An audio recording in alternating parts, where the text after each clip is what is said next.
పడవ, ఇది ఎద్దుల బండి, తర్వాత ఇది కారు, ఇది విమానం.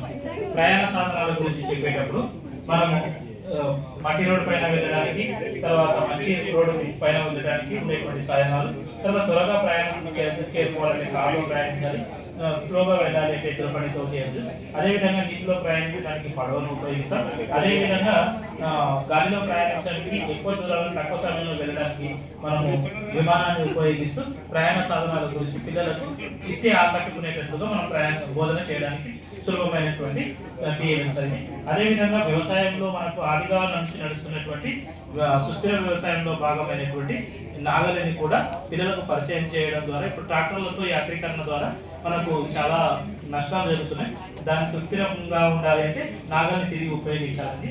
అదేవిధంగా వివిధ రకాల ఇళ్లలో యొక్క పైకప్పుల ఆకారాలను మనం పరిశీలించినప్పుడు ఒక్కొక్కటి ఉంటుంది. ఇది కేరళ మోడల్లో ఉన్నటువంటి ఒక ఇల్లు, ఇది పైకప్పుల ఆకారాలను తెలుపుతుంది. మరి అదేవిధంగా ఇది ఒక ఊయల, ఈ ఊయల ద్వారా మన పిల్లలకు ఒక ఊయల అయితే ఎలా తయారు చేస్తాం ఏంటని చెప్తున్నాం. అదేవిధంగా ఇక్కడ ఉన్నటువంటి దీన్ని చూస్తే మనము కేరళలో డ్రమ్స్ అనే విధంగా ఉపయోగిస్తాం. మనం పిల్లలకు ఎలాంటి తక్కువ ఖర్చుతో చూడండి, ఒక వెదురు బొంగు, తర్వాత అట్ట ముక్క, ఇవన్నీ సుస్థిర అభివృద్ధిలోని భాగం. తర్వాత ఇవన్నీ ఎకో ఫ్రెండ్లీ మెటీరియల్.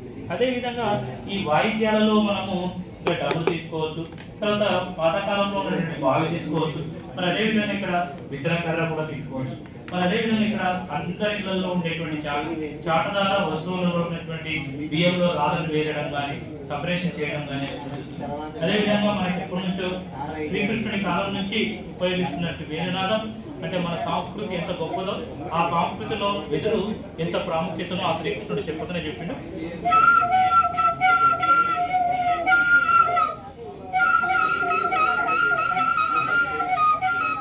ఈ విధంగా మనం అనేక వస్తువులను మనము వెదురు ద్వారా చెప్పవచ్చు.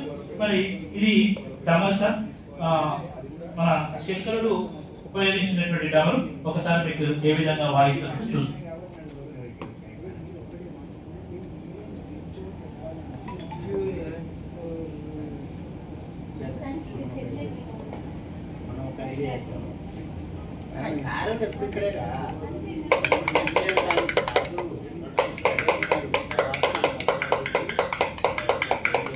ఈ విధంగా మన సంస్కృతిని, మన సాంప్రదాయాలను మిళితం చేస్తూ వెదురుతో అనేక బోధనోపకరణాలు తయారు చేయడం, ఇలాంటి వాటిలో ఎన్నో రకాలైనటువంటి ఎకో ఫ్రెండ్లీ మెటీరియల్ ద్వారా బోధనోపేసన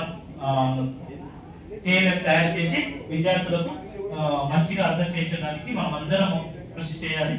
నాకు మీరందరూ సహకరించినందుకు ధన్యవాదాలు.